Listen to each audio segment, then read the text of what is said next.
bacakan tabaruk kita Tasbihul Ghafilin. Habis sebelum itu mari kita bacakan suratul Fatihah. Semoga penulis kitab Tasbihul Ghafilin diberikan tempat yang mulia di sisi Allah Subhanahu wa taala. Khususan ila hadratil muallif hadzal kitab Syekh Nasr bin Muhammad bin Ibrahim As-Samarqandi radhiyallahu anhu, amin bi barakatil Qur'an lahu al-Fatihah. A'udzu billahi minasy syaithanir rajim. Bismillahirrahmanirrahim. Alhamdulillahi rabbil alamin. Hatta 'alaihim ghairil maghdubi 'alaihim waladdallin. Amin ya Allah ya rabbal alamin. Semoga dikabulkan oleh Allah Subhanahu wa taala.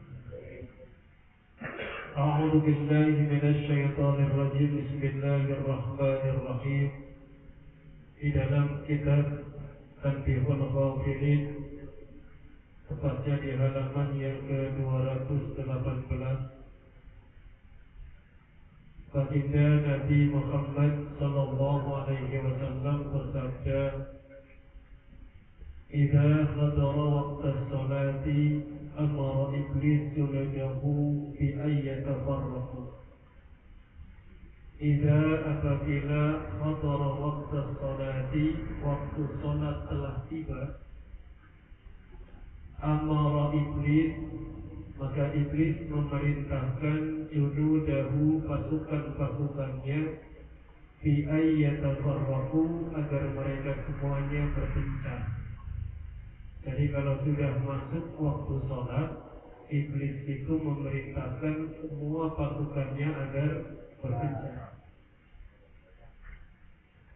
Untuk apa mereka diperintahkan berpencar oleh iblis? Iblis itu memerintahkan kepada pasukannya ketika datang waktu sholat, maka pasukan iblis akan menggoda manusia. Yang pertama, menyibukkan mereka dari pekerjaan-pekerjaan sehingga mereka semuanya tidak melakukan sholat. Makanya jangan heran Pak, kalau misalkan Bapak seorang pedagang, begitu masuk waktu sholat tiba-tiba dagangannya ramai, pembelinya banyak. Itu godaan dari iblis. Kalau orang yang imannya kuat kepada Allah, begitu ada azan hayya 'alal sholat, walaupun pembelinya banyak, tinggalkan dulu, kejar waktu sholat. Karena memang itu tugasnya iblis. Kemudian mau melakukan sholat. Paham ya Pak? Itu yang pertama, goda manusia biar mereka semuanya lupa, ya kan, sibuk sehingga mereka melupakan sholat. Kemudian kalau mereka bisa mengatasi godaan itu, fayaji'u syaitan ila man arada sholat, maka iblis itu akan mendatangi manusia yang hendak mendirikan sholat, fayushhiluhu al-yu'akhiraha an waqtiha, maka dibikin orang itu agar mengakhirkan waktunya. Jadi dibikin sama iblis, kalau dia tadi bisa nggak sibuk, walaupun sibuk dengan urusan dunia, terus kemudian dia tetap ini sudah masuk waktu sholat, dibisikkan sama iblis, waduh persiapan bola belum matang, ya kan, nanti siapa aja yang mau bertanding gitu. Ar-Rahmanir Rahim, kausnya belum dicetak lagi. Malik Yaumiddin, nanti tempatnya di lapangan mana ya kan? Ya karena na'budu wa iyyaka, ini bukan dengan dunia. Bahkan ketika kita lagi normal nyari kunci motor, kunci mobil, lupa, begitu sholat ingat. Ya nggak sih Pak? Itu godaan iblis. Disibukkan kita dengan urusan dunia. Maka banyak orang yang wujudnya sholat sampai assalamualaikum, ternyata dia masih ingat, otaknya masih jalan-jalan ke Bogor, ke Jakarta, ke Palu dan sebagainya, ngurusin tentang pekerjaan, padahal dia. Jadi yang pertama godanya gimana? Disibukkan kita dengan urusan dunia. Yang kedua, dibikin kita biar mengakhirkan sholat. Yang ketiga, dibikin kita biar tidak menyempurnakan ruku, sujudnya dan bacaannya serta tasbih dan doa-doanya. Yang keempat, dibikin kita hatinya ketika sholat tapi mikirin tentang urusan dunia. Fa'in lam yakdir, kalau nggak bisa juga iblis menggoda kita, kata baginda Nabi, ala syai'in, atas sesuatu yang tadi dia godakan kepada kita semuanya, ala syai'in min dzalik amara iblis bi ayyusaku hadha syaitan wa yuktabu fil basri. Maka kalau iblis yang gak bisa goda manusia, maka komandannya iblis itu alhamdulillah kita Allahumma mudah-mudahan kita tidak seperti itu. Amin ya Allah ya Rabbal. Paham Pak? Lanjut apa enggak? Lanjut. Saya ceritakan dulu nih. Kemarin saya cerita belum selesai di pengajian malam Jumat waktu santunan Yasin. Iblis itu Pak, biar tahu sejarah. Dulu gelarnya Azazil. Gelarnya siapa? Bersama-sama Azazil. Azazil itu kalau bahasa Kalisuren artinya makhluk Allah yang terhormat, makhluk Allah yang berharga, makhluk Allah yang sangat kuat. Jadi iblis itu makhluk Allah. Dulu Azazil itu adalah makhluk Allah yang terhormat, makhluk Allah yang berharga. Yang 70 tahun. Ya kan? Paling 70 tahun. Iblis berapa tahun ibadah kepada Allah? 1.500 tahun. Hebat mana tuh ibadahnya? Hebat lagi. Bukan lagi muji iblis, juga biar kita tahu bahwa godaannya begitu hebat. Kalau kita gak siap-siap mengatasi godaan iblis, yakin saya kalah semua manusia. Makanya jangan percaya kalau ada iblis dimasukkan ke botol. Apa Pak? Bohong.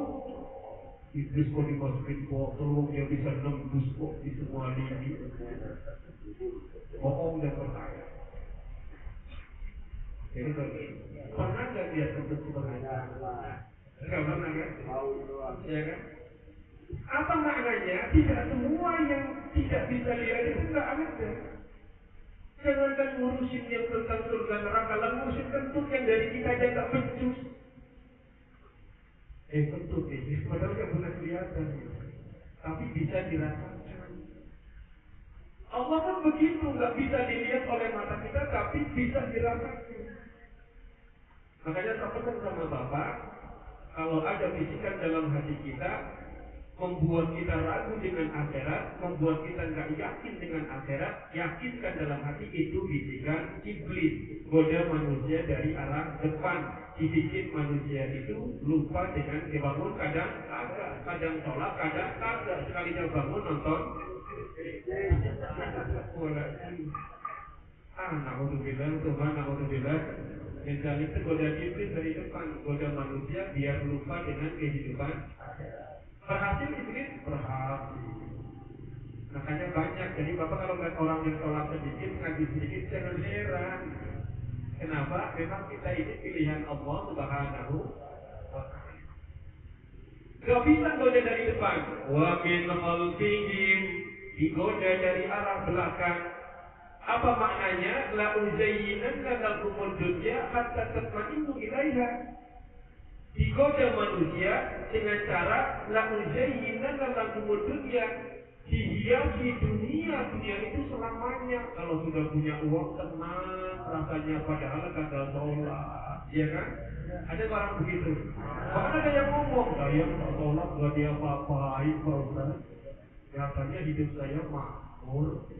Saya nggak ngaji nggak diapa-apain, nyatanya hidup saya makmur, ya makmur. Nanti juga dilaksakin sama Allah Subhanahu wa ta'ala. Dibikin tenang cinta dengan kehidupan dunia, makanya kejar dunia terus, pergi pagi pulang malam. Kalau sholatnya benar alhamdulillah, kalau ngajinya benar alhamdulillah. Ini mengurusan dunia tapi nggak pernah ibadah kepada Allah Subhanahu. Jadi yang pertama dari depan dipikir arah sebelah kanan.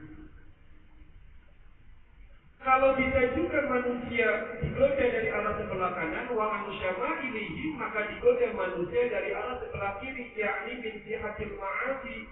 Digoda manusia dari arah maksiat, dibikin maksiat itu menjadi indah, sehingga kemudian akhirnya orang-orang banyak menjadikan maksiat sebagai tuntunan sebagai tontonan. Percaya nggak Pak? Kalau ada hiburan itu. Misalnya nanti disebutkan tanpa dipanggil. Perasaanku berbakti untuk hatiku siapkan semua. Kira-kira yang dapat banyak apa? Berbondong-bondong apa? Berbondong-bondong apa? Dari mana-mana datang apa? Diundang apa? Hebat kan? Saya mau tanya, nganterin ke surga apa enggak? Tapi yang gandrung banyak apa sedikit? Ada konser di Gelora Bung Karno, panggil Bon Jovi dari barat, tiketnya 3 juta. Penuh apa enggak tuh Gelora Bung Karno? Bayar mahal apa enggak? Saya mau tanya, nganterin ke surga apa enggak? Yang gandrung banyak apa enggak? Giliran ngaji? Aneh orang sekarang ini. Diajak kebaikan malas luar biasa, diajak menuju jalan ke surga malasnya luar biasa, tapi diajak kemaksiatan gandrung luar biasa. Kenapa? Karena kan tugasnya iblis. Digoda dari arah sebelah kiri, min jihatil ma'asi, digoda dengan kemaksiatan, dibikin seolah-olah itu indah, nikmat, bagus, nyaman, padahal sebenarnya di dalamnya dibungkus dengan kemaksiatan. Naudzubillah. Lihat, kalau bapak nonton hiburan begitu, yang dilihat pahanya biduan, apa dengerin lagunya? Ayo jawab jujur, pahanya biduan apa lagunya? Itu yang harusnya musik itu konsumsi telinga jadi konsumsi mata.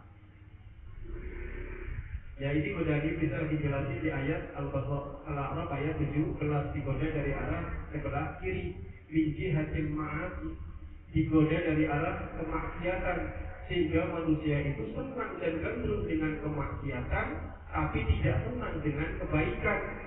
Kebaikan dianggapnya sebagai tontonan dijadikan sebagai tuntunan. Kalau sudah seperti itu, dikatakan mereka bersyukur. Artinya sedikit manusia yang syukur kepada Allah Subhanahu.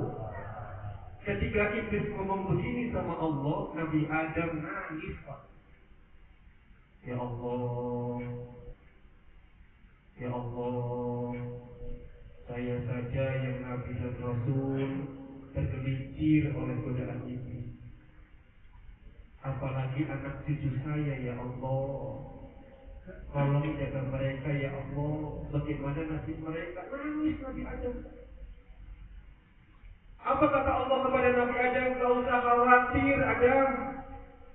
Ada 2 arah yang iblis tidak menggoda. Yang pertama dari arah atas iblis tidak goda. Ayo, paham gak Pak? Gak ada yang mau nanya?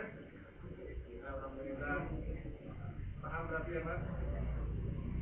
Jadi mulai hari ini saya pesan sama Bapak, jaga diri kita dengan banyak mohon ampun kepada Allah, minta tolong kepada Allah, dan banyakin melakukan sholat. Biar kita semua dijaga dan dilindungi oleh Allah dari yang namanya godaan iblis. Karena godaannya luar biasa. Dari depan digoda, belakang digoda, kanan digoda, kiri digoda. Hanya 2 arah yang tidak dipakai goda iblis, dari arah atas dan dari arah bawah. Mudah-mudahan kita semuanya diselamatkan oleh Allah Subhanahu wa ta'ala. Baik, kalau nggak ada yang nanya, ya kita tutup doa. Benar nggak ada yang mau nanya? Yang di belakang? Ya, paham. Ya udah, kita doa.